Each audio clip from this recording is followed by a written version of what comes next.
Okay, why don't we go ahead and get started? I want to welcome everybody. This is my last mayor's forum. Don't worry, I'm not going anywhere. I'm still on town council.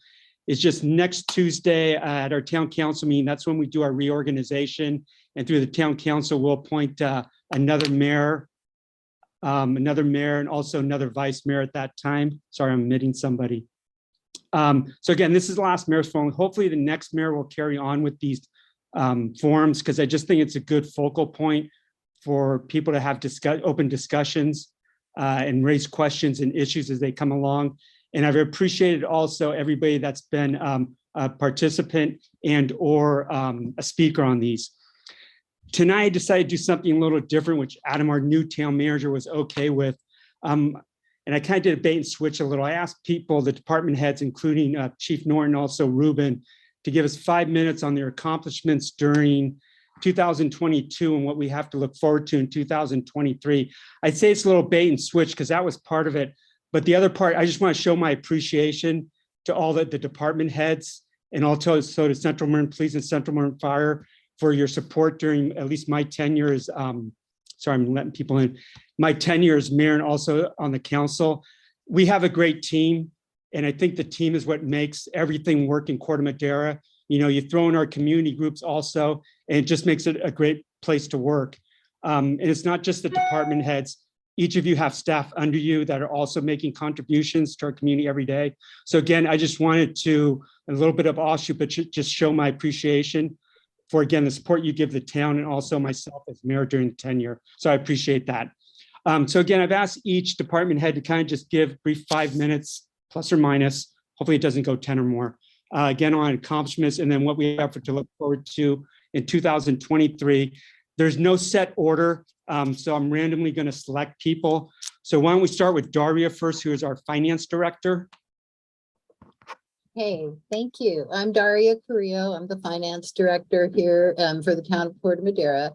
And 2022 was really a year of transition in the finance department. We had 2 very long time employees retire at the end of 2021. One had been here for over 30 years and one for over 20 years. So we took that opportunity to reorganize our department. We outsourced business licenses, which freed up time for staff to do other things. And the business license outsourcing actually, even after paying for the fees to the business license people, resulted in more revenue for the town. Of course, the last couple years, there was the pandemic, but even going back to 1819, you know, where there was no pandemic at all, the town still did come out slightly ahead, even including the fees. So that was good because it had taken up about more than half of one person's time, a staff person. So we were able to, instead of having 2 financial analysts in the department, we now have 1 financial analyst and 1 senior accountant, which means that the financial analyst is able to do more of the day-to-day work, and the senior accountant is able to do, you know, help out with other special projects and higher level work. One of which is right now we're working on the OpenGov. It's called OpenGov. It's a transparency portal and online budget book, which is something to look forward to in the next year. We're just about ready to launch that. So that'll be very good where members of the public will be able to look on there and find out information that they may be curious about. And then we ended both fiscal years 2021 and 2022 with unallocated balances of more than $3 million each year. And we've been able to put aside some funds for capital projects, cybersecurity improvements for when the new building is completed, and now furniture and technology purchases for that new building. We've been able to increase the balance in the retiree benefit trust fund. And we have more than 20% reserves in our operating fund, as well as sufficient reserves in the sanitary district of 2.5 million and an emergency fund in the Corte Madera sales tax fund of $2.5 million. So, and we look forward to another year, you know, this year of another balanced budget. Thanks, Daria. And again, the financial situation from what it was, I think like 6 or 7 years ago, it was pretty somewhat bleak. And again, I think there's been a lot of hard work, both the finance department and also town councils over the prior years to get that course righted to where we're in a really good, strong position right now. So thanks. Thank you. Ruben, would you like to go next? Sure. Thank you, Mayor Casisas. Hello, everyone. Thank you for joining us tonight. When thinking about the accomplishments that we have accomplished in the fire department this year, one of the biggest things comes to mind is the continued trust that we have garnered from our community members, from everything that we do. And it was shown significantly with the passage of the paramedic tax. It passed over 80%. And that just shows the trust that the community has in us and the services that we provide. So thank you for that.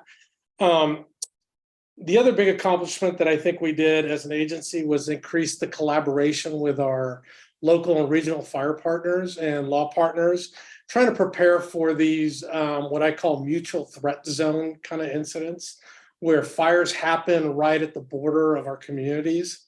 For example, a success of that collaboration and training together was the fire that we had earlier this summer off of the Camino Alto Grade up at the top of Corte Madera. We had resources from Southern Marin, Mill Valley, County of Marin, and your Central Marin Fire Department all responding. And I think the collaborative efforts of all of us working together and understanding what each other's expectations are, I think made that a very successful event. So our goal is to continue that.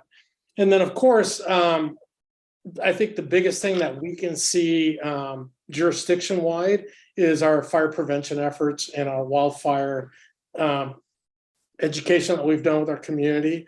You can see a difference in what we're actually doing, and we're actually changing that needle for the safer of the community just by looking at the amount of fuel that's come off the hillsides. If you've driven up Camino Alto Grade within the last week, you can see all the work that's been happening there. And just to kind of throw some numbers out there, what we've done this year on the fire prevention side is we conducted over 2,100 home inspections. And those are initial one-on-one connections that we've made with the community. We did a little over 2,200 re-inspections of those initial inspections. And the reason why that number is higher is because some of these homes required more than 2 and 3 knocks on the door to be able to try to figure out what compliancy was going on there. With that, we were able to abate 44 properties. And when I say abate, it's voluntary abatement, where the homeowner has allowed us to come in there and take care of the hazard. We've cleared over 113 acres, which is equivalent to 16,900 cubic yards of vegetation removed off the hillsides. And 1.7 miles of evacuation routes were cleared this year, and when I say we, it's pretty much Todd Lando and his fire prevention crew. They're the ones who deserve all the credit that they've been doing.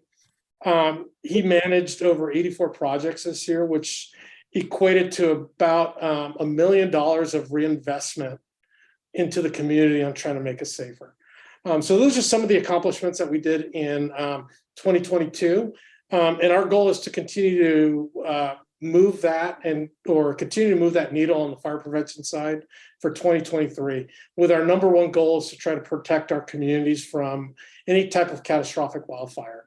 Because I think that's one of the biggest concerns of our community members. And with that, that's the end of my report. Thanks, Ruben. Appreciate it. Let's go to my favorite. Sorry, Ashley, because I came from the park and rec world. I think you're muted.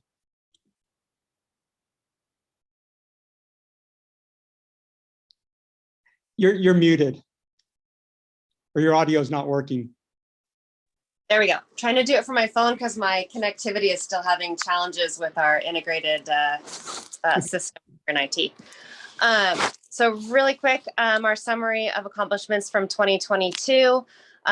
We have our master plan progress moving forward. This year, we presented a draft summary of an executive draft summary to the Parks and Recreation Commission. And we're in the process of performing a conditions assessment through consultants. And coupled with those two together, we'll be able to present to the commission hopefully in January, and then following either February or March to present to council with not only a list of priorities, recommended priorities, but also some cost analysis next to it, so that the council can make direction on what we want to prioritize and move forward on as far as capital improvement projects and some planning for the future. Again, that's a 3 to 10-year plan. Town Park restroom project, working with Public Works, and we thank their team and their expertise as far as project management and their capital improvement plans. But we've worked to secure a grant, Measure A funding. We've hosted 2 workshops, one including with the Parks and Rec Commission.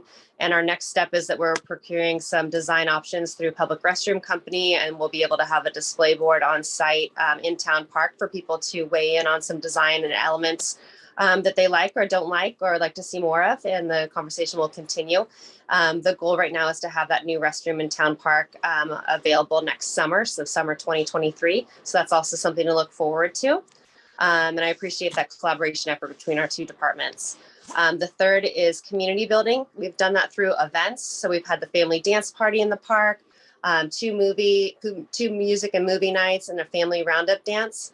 And then also supporting our community-led events. So concerts at Menke, the blood drives through the fire department, and then the turkey trot most recently. Also working on our marketing, we've produced printed materials for after-school classes and sent those home with kids at Neil Cummins and Cove. And those are for classes not only located at those 2 facilities, but also listing classes that are available at Town Park, the community center, the skate park, and areas around town. We also, moving forward, again, a continued progress towards the master plan. Hopefully we'll have a finished document and presentation to council in early spring. The completion of the Town Park restroom project in summer 2023, and continuing our work with community building. So supporting our own events, but also supporting the community-led events, improving the special event permit request process, including templates for closures at Menke Park, block parties, things that we've seen come up as a community need for connectivity and development. So those are our highlights for Parks and Rec. Thanks, Ashley. Let's go Chief Norton with Central Marin, please. Hi, how you doing? Good. Good. So, I could point out a lot of things from this last year, but I think some of the things that are a little different than years past, I'll hit on those. One is we began our fleet conversion to electric vehicles. It'll be a bit of a process, but in 2022, we did purchase 2 unmarked police cars that are fully electric, as well as we ordered 2 cadet or community service officer electric cars that we're awaiting delivery on right now. In addition, we got a grant to 100% fund 2 police electric bicycles that we're waiting to deploy after our officers get some training on those. And as of today, we had 8 charging units installed in our police lot to not only cover our current fleet, but for expansion into the future. And the nice thing about that is through MCE and TAM, we received funding of 90% of that project. So it was at very little cost to to our budget. I won't say to taxpayers, but I'll say to our budget. And in the future, we're evaluating patrol vehicles. We might try to roll one of those out in the next year or so. That would be fully electric. And we're looking into fully electric motorcycles as well. So that's kind of exciting if you're into the climate or green energy. In addition, this year, we received a federal wellness grant for 2 years that is 100% funded. And it's enabled us to establish it basically is for the benefit of the mental and physical wellness of our employees. And it helped us establish a peer support team and give us training for funding for training of that. And it also provided us with anonymous resources via an app-based program. So our officers basically have 24-hour support for mental and physical wellness going forward, which I think is really good and really important moving forward. So we were very excited to get that. POST, which is our licensing group for the state of California for police officers, we tasked them with giving us a top to bottom audit this year, which we've never done. There's roughly about 500 law enforcement agencies in the state of California, and POST only does this audit for 1 to 2 of them a year. We were lucky enough to get selected, and they came out, and it was about a 6 to 8 month process. It's an internal document they provided to me, but I will say that your agency looks pretty good. It's very healthy, but there's always work to be done as well. And we have a nice roadmap due to that post audit. We also did a management supervisor retreat this year where we really focused and got all on the same page with our supervisors and managers regarding attempting to be more proactive in the public with enforcement as well as outreach, and also continuing to work on our customer service delivery. And finally, we did a bunch of training this year, but I will highlight some of the highlights of that training were, this is department-wide, everyone received active shooter training, de-escalation, verbal de-escalation training, mental health training, and duty to intercede training. And for 2023, our main focus is really going to be recruitment and retention. I think we have Janet, my human resource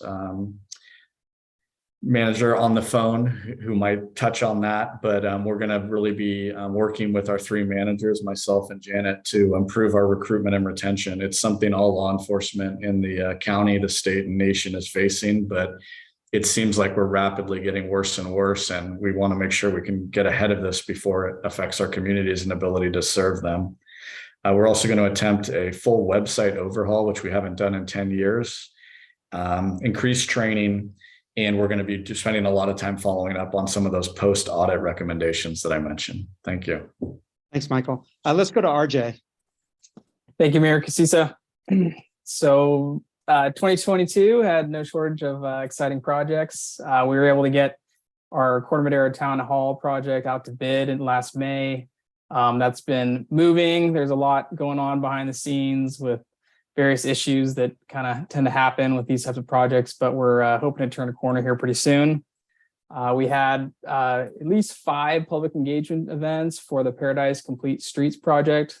That's the stretch between Westward and the Eastern Town limit, really kind of going through the Ring Mountain Trailhead and the 2 private schools, really looking at multimodal improvements and how best to optimize that right of way to everyone's benefit. We completed a LED retrofit project, which retrofitted all the town-owned street lights in Corte Madera. So that was exciting, and that'll over time pay dividends and pay for itself. We had our first neighborhood project within the sidewalk pilot program, and that was Mariner Cove. And see Susie, she was a volunteer and helped us kind of lead the charge, and you know, she probably knows some of the numbers better than I do, but we had some solid participation and a lot of improvements. So that was a success, and we're looking forward to the next one. We also had our road resurfacing project, kind of the undergrounding component in Marin Estates. So really focused on sewer and storm drain improvements and ADA compliance, you know, with curb ramps this summer. Had intended to also complete the paving and resurfacing, but the bids didn't work our way. So we'll be bidding that here in early 23. And then some highlights just on the sanitary sewer side as well. A couple big sewer rehab projects just kind of chipping away at our aging infrastructure. So that was all good to see. And looking forward to next year. We're, you know, hoping to finish the Corte Madera Town Hall by the very end of 23 and getting in the new building. So that's one of the top priorities. As Ashley mentioned, we're assisting her and her team kind of put in a new town park restroom facility. So that's that'll be coming up pretty soon. And outside of that, we've got just you know, the balance of the Marin Estates paving and some other projects of that nature. And so, yeah, no shortage of construction and improvements to come. Thanks, RJ. I feel like a game show host. We'll move over to Adam, who's going to cover both planning and his tenure as town manager and interim town manager. Yeah, well, thanks, Fred. I want to make sure we give time to Janet too as well. For Janet, thanks for showing up and being here tonight as well. But starting with planning, I think, Fred, you've heard me talk about this on prior mayor forums and planning and building, and we've been all about housing, obviously, in 2022. And I think something that Chief Martin said also resonated resonates with the planning and building department, just in terms of sort of a lot of the work we've done in the years before 2022 seemed to pay dividends, just in terms of the amount of trust that we've been able to generate in our community, in terms of when we come out and talk about new policies and proposals and talk about land use changes and whatnot, the transparent way that we try to go about things, and talk to our community and educate, sort of paid off, I think, in terms of the housing element and our ability to sort of develop a strategy to deal with a really tough mandate, in terms of the number of housing units we need to plan for in Corte Madera. And the process that we followed really touched a tremendous number of community members, stakeholders, property owners, people both in our community, outside our community. And really, I heard from people I've never spoken to in my 9 years as planning and building director here in Corte Madera. So it was really a great experience, I think, for staff. And the support we received was really, I would say, positive and reassuring in a lot of ways, that we were doing good work. And so that was good to see. We are on the right track. We're not done with that process. Obviously, some of the most important hearings are still coming up here at the end of the year in December with the Planning Commission in terms of rezoning properties, and in January with the Town Council as well. And then ultimately, really the goal of this is to actually develop and seed new development of multifamily housing that will actually provide new resources for both community members here and new members, add new members to our community that will also help support and contribute to Corte Madera in the future. So that was obviously took a lot of staff's energy and time. There were a lot of other housing related policies that were implemented as well in 2022, including updating our inclusionary housing ordinance, which is just the requirement for how much affordable housing has to be included in any housing development project. We also implemented new regulations related to state law, SB 9, we call it, where people can split their lots, their single family lots, into two and build duplexes. So tailored those to Corte Madera's general plan, and sort of tried to retain as much of the existing sort of policies that we have in place related to housing in our neighborhoods as possible. And I didn't want to forget as well, at the beginning of this year, we did approve a large hotel that has been the subject of many meetings over the past many years in Corte Madera. And so that, I think, is a significant accomplishment to develop a hotel ordinance that ultimately the developer followed and was then unanimously approved by both the Planning Commission and the Town Council. We just are waiting the building permit for that project, which will be a really significant new resource in town, with the development of 150 new hotel rooms, which will not only benefit the town with TOT tax, but also our chamber and surrounding businesses at the town center as well. So looking forward to an application being submitted there. A lot of planning, as you know, doesn't really stop in 1 year. It sort of carries over. They're long processes we're involved in. So a lot of things we started this year will be continuing on into 2023 we've had some workshops on short-term rentals and developing a policy there. We've had, we're talking about changes to design review, our ordinances regarding when house remodel projects need to go through design review and the Planning Commission. Parklets, we've talked about recently needing to get to a permanent ordinance next year, so we'll be doing that. Reach codes, we talked about coming back to the Town Council next year, middle of the year, with new ordinances related to electrification requirements for single family homes and remodeling. and what that will mean in our community. So those are all projects that will continue on. We have, of course, more housing legislation to deal with as well. Accessory dwelling units are always top of the list there. So that's on the planning side. And then what could I say? On town manager side, and just being in administration here, and obviously the big thing was just our transition from the great work that Todd Cusmano had done for many years with the town, and sort of quickly having to pivot and take on a new role myself, being appointed as the interim town manager. And really what you said at the beginning, Fred, and with respect to our staff, it really starts and ends with the staff that we have, and our, as you can see, our department heads, all the work that we're doing.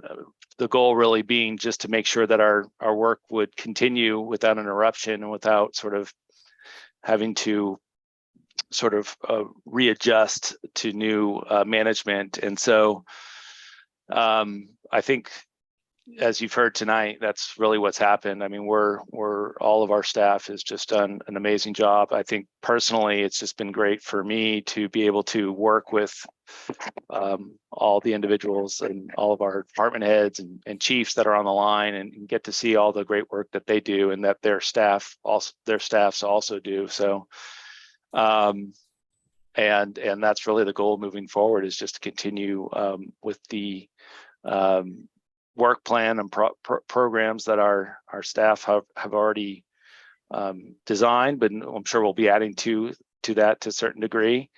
We're here to support all of our staff in accomplishing the goals for the town and the town council moving forward. So we did, I think, a couple of things. This is more of a town council area of accomplishments, but there was a focus on the climate action committee was started this year. They got up and running. We're hiring a climate action coordinator, climate action and adaptation coordinator, who's going to play a big role in not only climate action, but going to help RJ and the town and planning staff in developing adaptation, doing some outreach related to adaptation going forward. So she's actually starting next week. Daria hit on sort of the real financial success and good position that we're in as a town financially, crossing fingers that continues into the next couple of years. And then I think all around what we have is just a real dedication to be responsive to our community members. All of our staff do know that that's a priority, that we really listen and try to resolve and be responsive to, whether it's just issues that are going on with streets, or concerns about weed abatement, or whether there's just questions about certain policies and processes that the town has in place to get through building permits, or what have you. Our staff is dedicated really just to be responsive and to be nimble and to make that a priority. And so you see that every day. And I've seen that every day, sort of working and getting used to my role as town manager. So in any case, that's really where we are now, Fred, and there's more to come on that obviously next year, but it's an exciting, I think it's been a great year for Corte Madera all around. And looking forward to what next year has to offer. So I don't know, Fred, if you have anything more you wanted us to add. Look, we hit it right at 6 o'clock, 5 minutes each. I know you'll appreciate that. That's, but I do want to say I appreciate your comments at the outset of this meeting, and we take it to heart. And just thanks for all your support as well as mayor. It's been great to work with you as a town manager the last 5 months or so, and before that as a department head as well. So look forward to 2023 in a different role. But thanks, appreciate that. Before I open up for questions, I'll have a couple comments, but hey, Janet, can you just introduce yourself? Yeah. No offense. Usually we don't see, I mean, I know who you are, the department heads all know who you are, but you're not like in the public eye that I can remember. So if you just do a brief Yeah, I think it's introduction, great. kinda like maybe like what your responsibilities are. Sure, that's correct.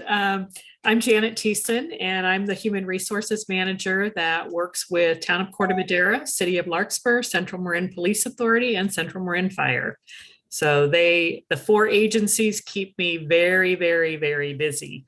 Some of the things that we've had this last year, Corte Madera has been on a major hiring spree. I think we've onboarded around 34 new employees this past year, most of them for Parks and Recreation. And that's a constant flow of candidates and applicants. But it's really been working with all of the department heads on staff coming on and staff that is offboarding and exiting the organization. Earlier this year, we, right at the end of last year and then through about March of this year, we finally moved to an online application system through a company called NeoGov and put in place the backbone and the recruiting software for 2 related modules, Inside and Online Hiring Center. And then this next year, we'll be moving on to another module, and that will be called Onboard, where we'll take all of our documents and forms that we use for benefits when we are bringing a new employee on or throughout and offboarding them when they leave the organization. That will be an automated system where the forms will not be paper anymore. They'll be put into a portal. And that's going to be a huge endeavor where I will be working closely with Daria's team to put that in place, as well as with the City of Larkspur's finance team that works on payroll and benefits. Need I say that we continue to deal with COVID and leave issues. We've had lots of changing regulations, worked very closely with Lorena, the town safety officer, on keeping all of the changing regulations and guidelines updated and getting those out to employees, working with employees specifically on their leave requests and approving all of the different requests and tracking their hours on the state program for supplemental paid sick leave. Worked with different managers and supervisors on some employee relations issues, labor relations issues, new job descriptions or updating job descriptions and salary surveys. Recruitment has just continued over the last 3 years to be a very difficult and challenging environment. And we have some positions that everybody that I talk to in the recruitment world is having difficulty with, whether that's police officers, firefighter paramedics, chief building officials, just about anything related to building and planning has been difficult. Engineers are hard to come by. So it's really been working with the hiring manager to understand what the challenges are with different recruitments and where we may need to adjust salary in order to attract or retain people. So that's an ongoing process, and I don't see that going away. Nationwide, we have a big increase in the number of public sector jobs that are open, and we often have 1 to 5 applicants for these positions. So, and that's nationwide. So the numbers are not trending in our favor. Let's see, other issues. I work a little bit with staff on workers' comp, but a lot on compliance issues and continuing to find areas within the town and City of Larkspur fire and police where we need to come into compliance with state law or with federal law on different employment law issues. And then keeping, working with the managers and supervisors on getting their staff trained as people move up into new positions, making sure that they're getting training that they need that will help them perform their jobs correctly and in line with labor and employment law. So that's kind of a little overview of what I'm doing, and what we will be focusing on. We in conjunction with the people that I work with from Town of Corte Madera for 2022. Thanks, I appreciate that. And now you're in the public eye. Yes, I can't fly under the radar screen anymore. Before I open it up for questions, again, I appreciate everything that all you all are doing for Corte Madera and the community. And I just want to make sure I hit upon this, that these are only accomplishments. They don't reflect, on, Central Marin Police and Fire, just service calls that go on every day, or Ashley working programming, planning, having people come in to discuss over-the-counter permits or projects that may be going on, or RJ's team where, you have your public works guys or people out there, almost 24/7 sometimes, either, making sure our streets are clean, branches are removed if they have to during storms. And then even Daria, if you think about it, even on her side, she's making sure our vendors get paid, just employee payroll. So again, all this is on top of everything I just said. So again, I appreciate all the work and all the effort. With that, I'll go ahead and open it for questions if anybody has any. Patty has a hand raised, so we'll go to Patty.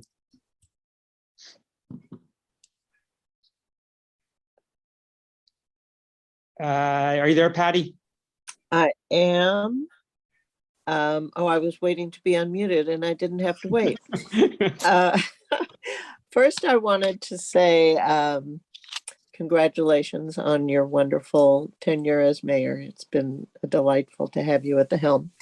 But on Measure E, I had so little faith because I was worried that people didn't know it was on the ballot. There was no encouragement to vote for it. There was nothing. And I should have had more faith in our community because I think 83% of the people voted for it. So good for us and everybody else. I was leaving my exercise class yesterday, and the crossing guard said, "Let me help you cross the street. It's a really long light, the one that goes from the rec center to the Cafe Verde." And I know that one of the first things we did as Age Friendly was to get the light over by Macy's extended. So what is the process for figuring out what is the correct amount of time that the different crossings should have? Because I told her, I will tell the mayor tomorrow if there's a problem with this. And I held my word.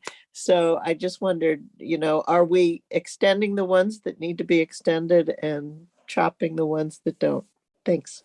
The good news is you have the right people on the call, so you should be able to get it. Exactly. It's everybody. So I don't know if that's an RJ question or, Yeah. Okay, RJ. Yeah, I mean, we frequently get complaints that the signal is too light, and oftentimes that, to no surprise, would come from someone who's either fit or able-bodied. But most of the lights are programmed to a standard of, the people who need a little more time, the folks that just can't move as quick, and oftentimes that's elderly folks. So I don't know if it's exactly 2 miles an hour, but it's something like that. And there's a calculation based on length that determines the minimum time needed to cross. So do you get requests like, let's make this one longer, or this one especially long? It's more often the opposite. Is why are we waiting? I'm there an extra 5 seconds and the person has half a block up. We're always happy to look into it, but almost every time we talk to our traffic folks that do the timing, and they go, "Yep, that's the minimum standard. We can't go less. We could go more if there was enough volume, but usually we haven't gotten that point where we've had so much volume that we've needed to extend it." So, but did you make it, or did you get caught in the middle of the road, or how'd it work out? It was a little bit on the humiliating side that they needed to have somebody help an old lady cross the street. But no, we were fine. In fact, I think she crossed me on the red, so it was fine. But she expressed this frustration. I said, "I'll take it to the top." So that was my 2 cents. But yeah, thank you all for everything, because it's been very gratifying. Thank you. Thanks, Patty. David? You're on mute.